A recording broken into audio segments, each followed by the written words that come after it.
Be sure to read and follow the safety guidelines to protect your computer from potential damage and ensure your personal safety.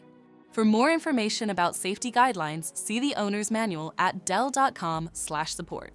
Before you begin, turn off the computer and disconnect all the attached peripherals. To remove the memory modules, loosen the screw securing the base cover to slide and lift the cover off the system. Find and unlatch the system fan to flip it over and out of the system without unplugging it. Identify and unlatch the memory modules. Grasp the modules by the edges to remove them from the system. To reinstall the memory modules, place them back in the system and relatch them. Flip the system fan over and relatch it to the system. Secure the base cover with the screw. For more information about your Dell system, visit dell.com/support.